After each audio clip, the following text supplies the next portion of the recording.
चलिए जानते हैं उत्तर प्रदेश की 25 बड़ी खबरों को सबसे पहले। पर उससे पहले आप इस वीडियो को किस जिले से देख रहे हैं, कमेंट करके अवश्य बताएं।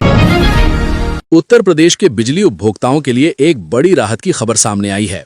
Uttar Pradesh power corporation UPPCL ने उपभोक्ताओं की सुविधा के लिए यूपीपीसीएल स्मार्ट ऐप लॉन्च कर दिया है। अब बिजली से जुड़े कामों के लिए आपको सरकारी दफ्तरों के चक्कर काटने की जरूरत नहीं पड़ेगी। आपको बता दें कि इस आधुनिक ऐप के जरिए उपभोक्ता घर बैठे अपनी प्रतिदिन की बिजली खपत, वर्तमान रिचार्ज बैलेंस और मीटर रिचार्ज जैसी सुविधाएं प्राप्त कर सकेंगे। साथ ही यदि बिजली से जुड़ी कोई समस्या आती है तो ऐप पर ही शिकायत दर्ज करने की सुविधा भी दी गई है। ये डिजिटल कदम न केवल समय की बचत करेगा बल्कि व्यवस्था में पारदर्शिता भी लाएगा। कानपुर से रेल यात्रियों के लिए एक महत्वपूर्ण सूचना सामने आई है। भीषण ठंड और घने कोहरे के कारण शनिवार को कानपुर सेंट्रल पर रेल व्यवस्था पूरी तरह चरमरा गई, जिससे 37 ट्रेनें 2 से 17 घंटे की भारी देरी से पहुंची। आपको बता दें कि इस मौसम का असर वंदे भारत और तेजस एक्सप्रेस जैसी प्रीमियम ट्रेनों पर भी पड़ा, जो कई घंटे लेट रहीं। कोहरे और अनिश्चितता की वजह से लगभग 739 यात्रियों ने अपनी यात्रा रद्द कर रिफंड ले लिया। कानपुर के हवाई यात्रियों के लिए मौसम से जुड़ी एक जरूरी खबर आई है। भीषण कोहरे और खराब विजिबिलिटी के कारण शनिवार को कानपुर के चकेरी एयरपोर्ट पर विमानों का संचालन काफी प्रभावित रहा। आपको बता दें कि खराब मौसम की वजह से बेंगलुरु और मुंबई की उड़ानें अपने निर्धारित समय से 1 घंटे से अधिक की देरी से पहुंची। बेंगलुरु की फ्लाइट 1 घंटा 9 मिनट और मुंबई की फ्लाइट 1 घंटा 8 मिनट लेट हुई, जिससे यात्रियों को एयरपोर्ट पर काफी इंतजार करना पड़ा। दिल्ली की उड़ान पर भी इसका असर दिखा। यात्रा करने से पहले अपनी फ्लाइट का स्टेटस जरूर चेक कर लें। हरदोई के किसानों के लिए एक महत्वपूर्ण चेतावनी और खुशखबरी सामने आई है। जिले में अब फार्मर रजिस्ट्री कराना अनिवार्य कर दिया गया है। आपको बता दें कि यदि 25 जनवरी तक किसान अपनी रजिस्ट्री नहीं कराते हैं तो करीब 3.25 लाख किसान प्रधानमंत्री किसान सम्मान निधि की 22वीं किश्त से वंचित रह सकते हैं। कृषि विभाग इसके लिए गांव-गांव विशेष शिविर लगा रहा है ताकि किसानों को कोई असुविधा ना हो।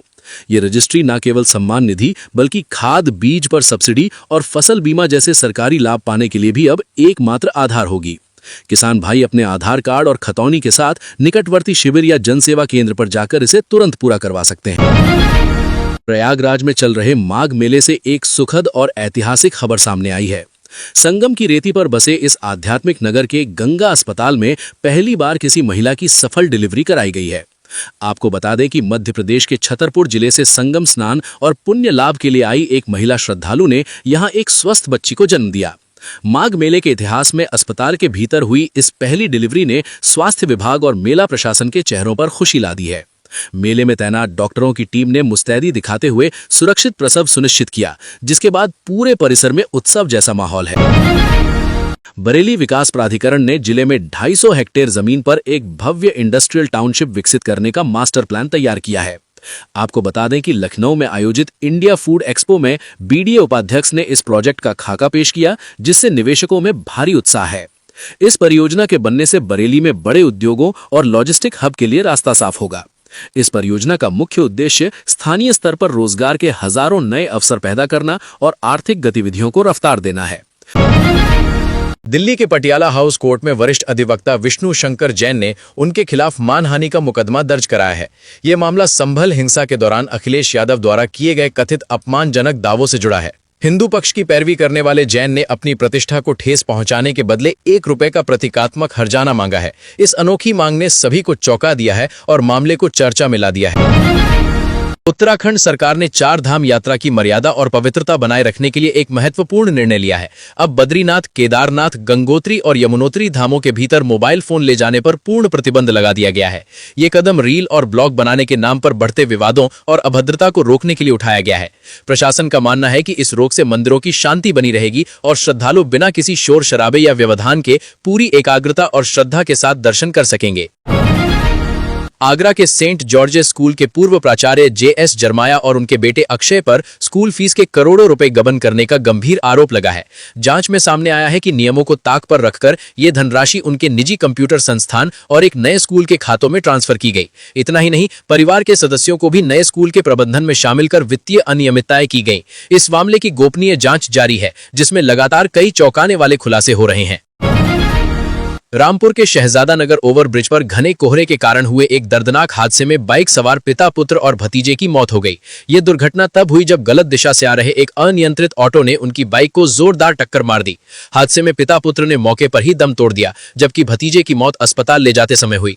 घटना के बाद आरोपी ऑटो चालक मौके से फरार हो गया। पुलिस ने शवों को पोस्टमार्टम के लिए भेजकर फरार चालक की तलाश और मामले की जांच शुरू कर दी है। रविवार सुबह लखनऊ के चौधरी चरण सिंह अंतर्राष्ट्रीय एयरपोर्ट पर उस समय अफरा तफरी मच गई जब दिल्ली से बागडोगरा जा रहे इंडिगो के विमान में बम होने की सूचना मिली। सुरक्षा को ध्यान में रखते हुए विमान की तुरंत इमरजेंसी लैंडिंग कराई गई। विमान के उतरते ही उसे आइसोलेशन बे में ले जाया गया, जहां बम निरोधक दस्ते, BDDS और सुरक्षा एजेंसियों ने सघन तलाशी ली। राहत की बात यह रही कि पूरी जांच के बाद कोई भी संदिग्ध वस्तु नहीं मिली और सूचना महज एक अफवाह निकली। सुरक्षा क्लियरेंस मिलने के बाद यात्रियों ने राहत की सांस ली और विमान को आगे के लिए रवाना किया गया। बदायूं जिले में एक किशोर की संदिग्ध मौत से सनसनी फैल गई। खेत पर जाने की बात कहकर घर से निकला किशोर वापस नहीं लौटा और बाद में उसका शव एक पेड़ से फंदे पर लटका मिला। सूचना मिलते ही पुलिस ने मौके पर पहुंचकर जांच शुरू कर दी और शव को कब्जे में लेकर पोस्टमार्टम के लिए भेज दिया। आपको बता दें, घटना के बाद मृतक के परिजनों में कोहराम मचा है और उन्होंने हत्या की आशंका जताते हुए मामले की निष्पक्ष जांच की मांग की है। पुलिस फिलहाल आत्महत्या और हत्या दोनों पहलुओं को ध्यान में रखकर साक्ष्य जुटा रही है। उत्तर प्रदेश में मकान मालिकों और किराएदारों के लिए साल 2026 कई महत्वपूर्ण बदलाव लेकर आया है। राज्य सरकार ने रेंट एग्रीमेंट की प्रक्रिया को सरल और सस्ता बनाने के लिए स्टाम्प शुल्क, स्टैंप ड्यूटी में 90% तक की भारी कटौती की है। अब 2 लाख रुपए तक के सालाना किराए वाले एग्रीमेंट के लिए केवल 500 रुपए का स्टाम्प शुल्क और 500 रुपए रजिस्ट्रेशन फीस देनी होगी। नए नियमों के तहत अब किसी भी किराएदारी के लिए लिखित अनुबंध, रेंट एग्रीमेंट अनिवार्य कर दिया गया है, जिसे 60 दिनों के भीतर ऑनलाइन पोर्टल पर पंजीकृत करना जरूरी है। ऐसा न करने पर 5,000 रुपए तक का जुर्माना लग सकता है। किराएदारों के अधिकारों को मजबूत करते हुए सरकार ने सुरक्षा राशि, सिक्योरिटी डिपॉजिट की सीमा भी तय कर दी है। अब मकान मालिक आवासीय घरों के लिए 2 महीने से अधिक का एडवांस नहीं ले सकेंगे। किराए में बढ़ोतरी को लेकर भी सख्त नियम बनाए गए हैं। मकान मालिक साल में केवल एक बार, आमतौर पर 5% से 7% तक ही किराया बढ़ा सकते हैं और इसके लिए उन्हें 3 महीने पहले लिखित नोटिस देना होगा। उत्तर प्रदेश के युवाओं के लिए साल 2026 रोजगार के लिहाज से एक सौगातों वाला साल साबित होने जा रहा है। मुख्यमंत्री योगी आदित्यनाथ के नेतृत्व में राज्य सरकार ने इस साल 1.5 लाख से अधिक सरकारी नौकरियों की भर्ती प्रक्रिया पूरी करने का लक्ष्य रखा है। इसमें सबसे बड़ी हिस्सेदारी पुलिस और शिक्षा विभाग की होगी, जिनमें लगभग 50 हजार पदों पर नियुक्तियां की जाएंगी। पुलिस विभाग में जहां 30,000 आरक्षी और 5,000 उपनिरीक्षकों के पद भरे जाएंगे, वहीं शिक्षा विभाग में सहायक अध्यापकों से लेकर प्रधानाचार्यों तक के लिए बड़े अवसर खुलेंगे। इसके साथ ही राजस्व विभाग में भी करीब 20,000 लेखपालों और अन्य कर्मचारियों की भर्ती की योजना है। सरकारी नौकरियों के अलावा सरकार स्वरोजगार, सेल्फ एम्प्लॉयमेंट पर भी विशेष जोर दे रही है। मुख्यमंत्री युवा उद्यमी विकास अभियान CMYUVA के तहत युवाओं को अपना बिजनेस शुरू करने के लिए 5 लाख रुपए तक का ब्याज मुक्त ऋण, इंटरेस्ट फ्री लोन दिया जा रहा है, जिसमें 10% की सब्सिडी भी शामिल है। साल 2026 तक राज्य सरकार का लक्ष्य लगभग 10 लाख युवाओं को इस योजना से जोड़कर उन्हें आत्मनिर्भर बनाना है।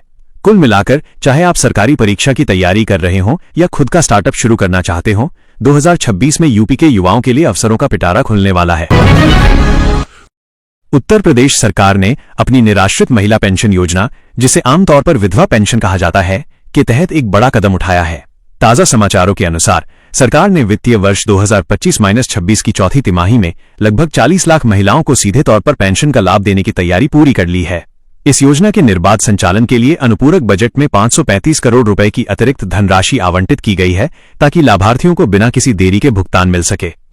इस योजना के अंतर्गत पात्र महिलाओं को 1,000 रुपए प्रतिमाह की आर्थिक सहायता दी जाती है।